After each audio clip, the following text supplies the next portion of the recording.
Excuse me, sir. This is Ultimate Madness weekend, and I'm just trying to figure out what you're doing here. Ultimate Madness Part 2. Oh, those. Okay. They had to get the real rapid puncher.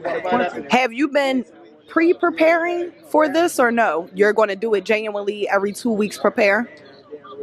Well, I'm gonna start right from now, but I'll have some time.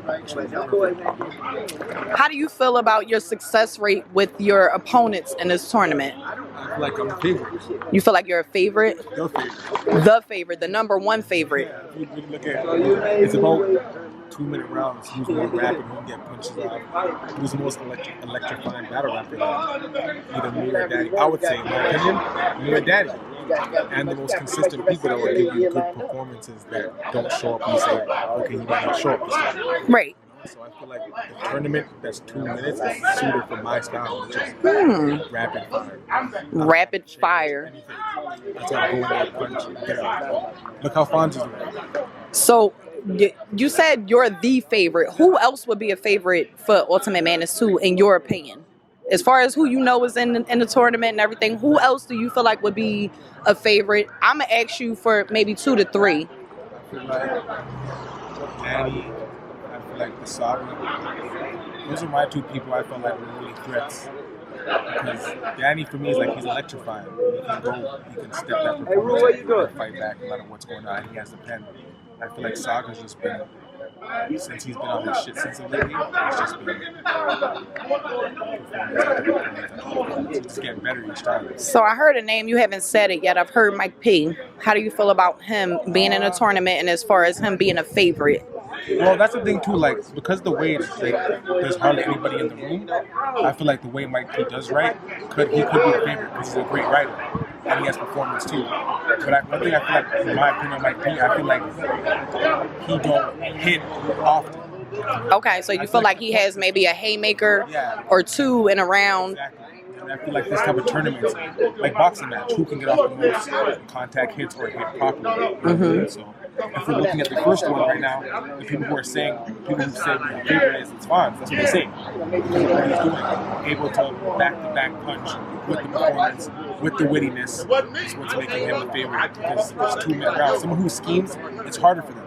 Yeah. They gotta switch and adapt to what someone like me would do. I don't gotta switch anything. I don't gotta scheme. I gotta be me. Talk heavy though. Talk heavy. I'm excited. So what have you learned from watching Ultimate Madness 1? Like, what besides the fact that you need to continue on with what you're doing and having that rapid fire style, what else have you learned? And mind you, the judges are going to change. It's not guaranteed who's going to be judging next season. So you can't even go off of that point. So just what do you think you've learned? To be honest, I feel like at the end of the day, like, you could be a favorite, you could be an underdog, and it's like with this type of format, it's all up to the judges. Like, I feel like whatever appeals to them, we're all human, we all got an opinion. So on that given day, that's what appeals to you specifically, that's what you're gonna pick. You know what I mean? So, and that's all that's about. Like, you could go in there spitting the best raps of your life, but on that given day, what you said wasn't appealing to the judges. Right. They didn't understand your shit as much as they understood the other person's shit. You know what I mean? So that's probably what I really learned. Like, you could be the best person in the show or the best suited for it and still might not be. Because you didn't translate to the people who are judging the match. Facts. That's the main point. Facts. It's not about the people in the room. You have to translate to the people who are really judging you. That's what a lot of people don't realize. So how do you feel about the fan vote being incorporated into that? And if the judges have a split decision, now the fans, the people in the battle rap community have their option to decide your fate. How do you feel about that? I don't, to be honest, I don't feel like that was, like, no disrespect to the fans. I love the fans. We do for the fans and stuff like that. But I don't feel like that was a good option. I feel like they should have had 5 judges where it couldn't have been. And because the reason why I say that is, like, to give you an example, like, I'll just pick me, talking to myself. If I'm battling someone that's more famous than me, more times than the other, The popularity vote. is going to make it real. You know, and I feel like, don't get anything, I'll just bring up another example with the tournament. I feel like Jay the Nightwing and Real Sick was an amazing battle. Yeah. To my opinion, I feel like Real Sick won. But I knew as soon as it went to the fan vote, it's obvious because he's so new. He has 2 battles in 1 battle. Jay the Nightwing more known. Tomorrow. And I don't know. I can't really necessarily say that. I feel like they're both kind of known on the same level in a sense, maybe on different coasts, so to speak. Jada Nightwing has begun to be noticed on the East Coast because of his work, but I feel like they both have their notoriety in their own ways, in their own spaces, and they're both known for what they do, and they have their certain fan base. Now, who has the larger fan base, I can't necessarily say, because Jada Nightwing has his. So if it was up against me, most of my fan base, like people who should be voting for me in the country. So like, I'm just giving that would be harder for me. Say for instance, I have someone like Saga, where. Yeah, Saga's very well known, things like that. Everybody knows him. He has a lot of battles under his belt. It's a little bit different. Popularity vote would play into that. With the judges alone. Facts. I can't think like, oh, it's gonna be debatable. I have to win in the building. Facts. It just varies though. You know, I don't worry about that. I like that attitude. He's like, I don't worry about that. You know, I'm just coming to spit rapid fire. Facts. So how do you feel about so with Ultimate Madness 1 has been announced that the winner would be able to pick who they want for rookies versus vets.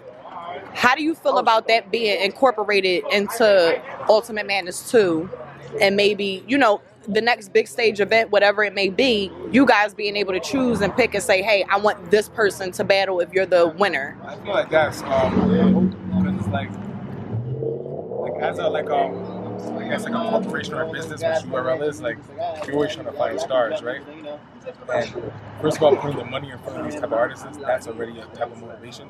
You have to give people motivation to be the best because they work the hardest. So then something else like that, like as artists, we have like dream battles that people we want to face that we might never ever face. So in a circumstance like this, it gives us motivation to be like, okay, I could win this in 5 years, and then after that, I could be a superstar.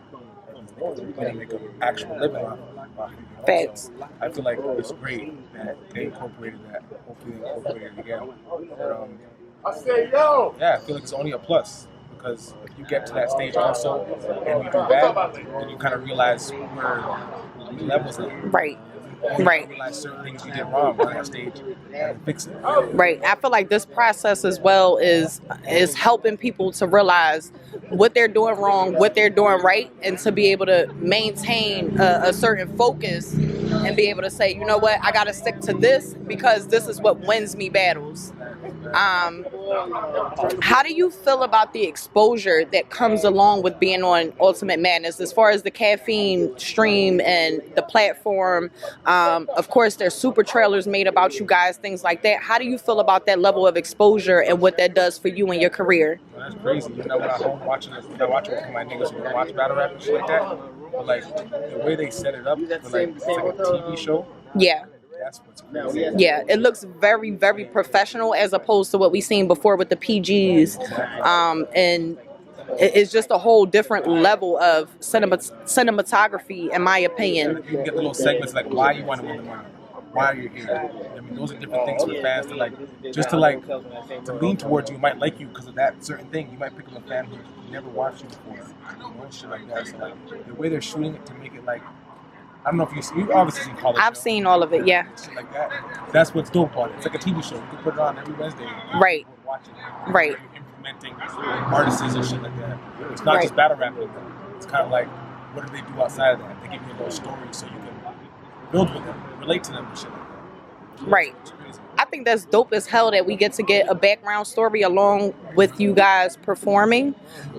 We didn't necessarily get that before.